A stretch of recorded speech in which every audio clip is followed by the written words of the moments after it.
அத்தியாவசிய உணவுப் பொருட்களின் கையிருப்பு தொடர்பில் அரசு வெளியிட்டுள்ள புதிய அறிவிப்பு. டீசல் விலை ரூபாய் 600 வரை அதிகரிக்கலாம். தயாஸ்ரீ ஜெயசேகர எச்சரிக்கை. மின்சார கட்டணத்தை அதிகரிக்க கோரிக்கை. மீறினால் கைது. போலீஸ் ஊடக பேச்சாளரின் கடும் எச்சரிக்கை. வளைகுடா நாடுகளின் எரிசக்தி துறைக்கு முழுமையாக அளிப்போம். ஈரானின் பகிரங்க மிரட்டல்.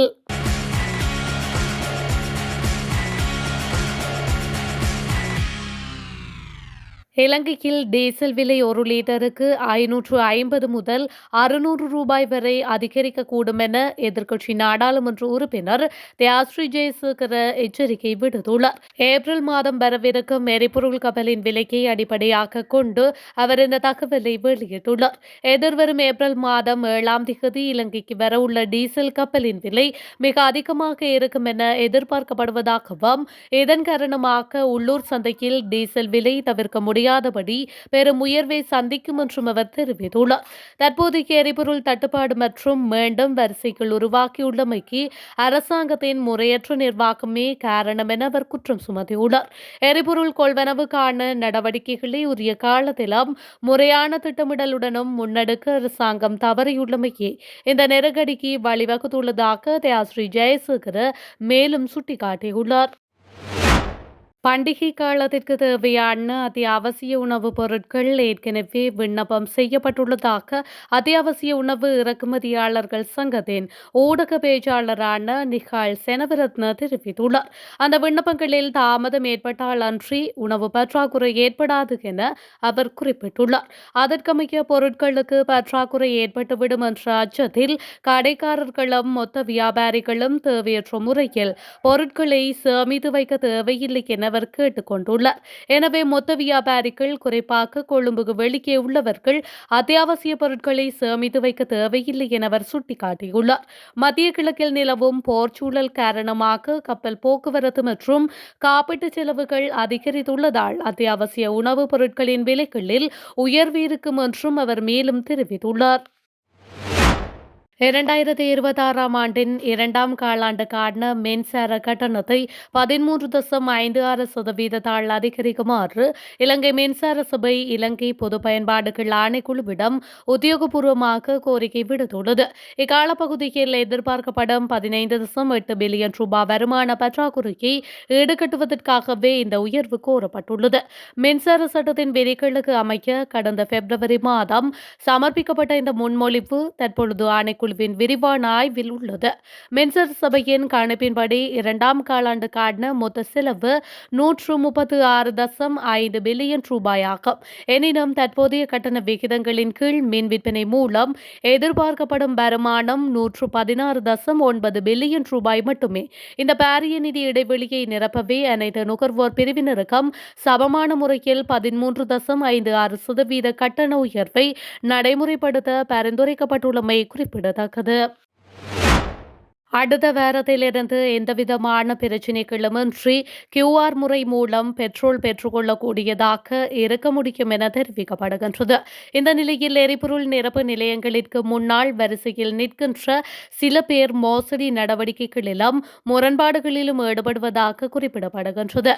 இதனையடுத்து குறித்த குற்ற செயல்களை தடுப்பதற்காக போலீஸ் அதிகாரிகள், சிவில் சமூகத்தினர் ஆகியோர் சேவையில் ஈடுபடுத்தப்பட்டுள்ளதாக போலீஸ் ஊடக பேச்சாளர் தெரிவித்தார். எரிபொருள் விநியோகம் தொடர்பாக வழங்கப்பட்டுள்ள அறிவுறுத்தல்களை மீறி செயல்படும் எரிபொருள் நிலைய உரிமையாளர்களுக்கு எதிராக சட்ட நடவடிக்கை எடுக்கப்பட உள்ளதாகவும் அவர் சுட்டிக்காட்டியுள்ளார். மேலும் இலங்கையின் பல பகுதிகளில் எரிபொருட்களை பதுக்கி வைத்தவர்கள், முரண்பாடுகளில் ஈடுபட்டவர்கள் என பலர் கைது செய்யப்பட்டு நீதிமன்றில் முன்னிலைப்படுத்தப்பட்டுள்ளனர். எனவே எரிபொருள் நிரப்பு நிலையங்களுக்கு செல்வோர் அமைதியான முறையிலும் சட்டத்திற்கு அமைவாகவும் எரிபொருட்களை பெற்றுக்கொள்ளுமாறு வலியுறுத்தப்படுகின்றனர். விசாரணை என பெயரில் மாணவர்கள் மீதான தொடர்ச்சியான அச்சுறுத்தலுக்கு யாழ்ப்பாணம் பல்கலைக்கழக மாணவர்கள் ஜனநாயக உரிமை கோரி விரிவுரைகளை புறக்கணித்து இன்றைய தினம் போராட்டத்தில் ஈடுபட உள்ளனர். இன்று காலை 10 மணியளவில் யாழ்ப்பாண பல்கலைக்கழகத்துக்கு முன்பாக இந்த போராட்டமானது முன்னெடுக்கப்பட உள்ளது. கடந்த பிப்ரவரி மாதம் 4ஆம் திகதி கருப்பு கொடியேற்றிய விவகாரம் தொடர்பாக யாழ் பல்கலைக்கழக 3 மாணவர்கள் குற்றத்தடுப்பு பிரிவினரால் விசாரணைக்காக அழைக்கப்பட்டுள்ளனர். அதனை கண்டித்து மாணவர்கள் விரிவுரைகளை புறக்கணித்து போராட்டத்தில் ஈடுபட உள்ளனர். எனவே குறித்த போராட்டத்தில் அனைத்து தரப்பினரையும் கலந்து கொண்டு போராட்டத்திற்கு வலு சேர்க்குமாறு யாழ்ப்பாண பல்கலைக்கழக கலைப்பீட மாணவர் ஒன்றியம் அழைப்பு விடுத்துள்ளமை குறிப்பிடத்தக்கது. ஈரானின் எரிசக்தி உட்கட்டமைப்புகள் மீண்டும் தாக்கப்பட்டால் அண்டை வளைகுடா நாடுகளின் எண்ணெய் மற்றும் எரிவாயு தொழில்துறையை முழுமையாக அழித்து விடுவோம் என இஸ்லாமிய புரட்சிகர காவல்படை எச்சரித்துள்ளது. உலகின் மிகப்பெரிய எரிவாயு வயலான ஈரானின் தெற்கு ஃபார்ஸ் தளம் மீது இஸ்ரேல் நடாத்திய தாக்குதலுக்கு பதிலடியாகவே இந்த எச்சரிக்கை விடுக்கப்பட்டுள்ளது. தமது எரிசக்தி நிலையங்கள் மீதான தாக்குதல்கள் தொடர்ந்தால் நட்பு நாடுகளின் உட்கட்டமைப்புகள் அழியும் வரை தாக்குதல் ஓயாது என எச்சரிக்கப்பட்டுள்ளது. அடுத்த கட்ட பதிலடி இன்றைய இரவு தாக்குதல்களை விட கடுமையாக இருக்கும் என்றும் IRGC தெரிவித்துள்ளது. இந்த நிலையில் கத்தாரின் ராஸ்லாஃபான் எரிவாயு நிலையம் மீது ஈரான் நடாத்திய ஏவுகணை தாக்குதலில் பெரும் சேதம் ஏற்பட்டுள்ளதை கத்தார் உறுதிப்படுத்தியுள்ளது. ஈரானின் இந்த நடவடிக்கைக்கு கத்தார் கடும் கண்டனம் தெரிவித்துள்ள நிலையில் சவுதி அரேபியா மற்றும் ஐக்கிய அரபு அமீரகத்தின் எரிசக்தி நிலையங்களுக்கும் ஈரான் பகிரங்க அச்சுறுத்தல் விடுத்துள்ளது. மத்திய கிழக்கில் எரிசக்தி நிலையங்களை இலக்கு வைத்து நடாத்தப்படும் இந்த தொடர் தாக்குதல்கள் உலகளாவிய எரிபொருள் விநியோகத்தில் பெரும் நெருக்கடியை ஏற்படுத்தியுள்ளமை குறிப்பிடத்தக்கது.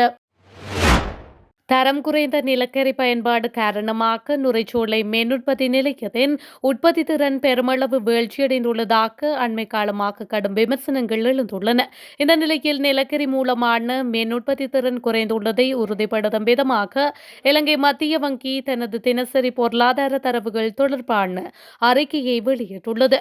அந்த தரவுகளுக்கு அமைக்க கடந்த சில வாரங்களில் நிலக்கரி மின் உற்பத்தியில் பாரிய சரிவு ஏற்பட்டுள்ளதாக குறிப்பிட்டுள்ளது. கடந்த 3ஆம் திகதி நிலக்கரி மூலம் 34.2 கிகாவாட் மின்சாரம் தேசிய மின் கட்டமைப்பில் சேர்க்கப்பட்டிருந்தது. நேற்று முன்தின நிலவரத்திற்கு அமைய அந்த அளவு 26.2 கிகாவாட் வரை கணிசமாக குறைந்துள்ளது. நிலக்கரி மின் உற்பத்தி வீழ்ச்சியடைந்துள்ள நிலையில் நாட்டின் மின் தேவையை பூர்த்தி செய்ய டீசல் மின் உற்பத்தி நிலையங்கள் அதிக அளவில் பயன்படுத்தப்பட்டு வருகின்றன. 3ஆம் திகதி 18.7 கிகாவாட்டாக இருந்த டீசல் மின் உற்பத்தி மார்ச் 17ஆம் திகதி அளவில் 26 கிகாவாட் வரை அதிகரிக்கப்பட்டுள்ளது. விசாரணை என பெயரில் மாணவர்கள் மீதான தொடர்ச்சியான அச்சுறுத்தலுக்கு யாழ்ப்பாணம் பல்கலைக்கழக மாணவர்கள் ஜனநாயக உரிமை கோரி விரிவுரைகளை புறக்கணித்து இன்றைய தினம் போராட்டத்தில் ஈடுபட உள்ளனர். இன்று காலை 10 மணியளவில் யாழ்ப்பாண பல்கலைக்கழகத்துக்கு முன்பாக இந்த போராட்டமானது முன்னெடுக்கப்பட உள்ளது. கடந்த பிப்ரவரி மாதம் 4ஆம் திகதி கருப்பு கொடியேற்றிய விவகாரம் தொடர்பாக யாழ் பல்கலைக்கழக 3 மாணவர்கள் குற்றத்தடுப்பு பிரிவினரால் விசாரணைக்காக அழைக்கப்பட்டுள்ளனர். அதனை கண்டித்து மாணவர்கள் விரிவுரைகளை புறக்கணித்து போராட்டத்தில் ஈடுபட உள்ளனர். எனவே குறித்த போராட்டத்தில் அனைத்து தரப்பினரையும் கலந்து கொண்டு போராட்டத்திற்கு வலு சேர்க்குமாறு யாழ்ப்பாண பல்கலைக்கழக கலைப்பீட மாணவர் ஒன்றியம் அழைப்பு விடுத்துள்ளமை குறிப்பிடத்தக்கது.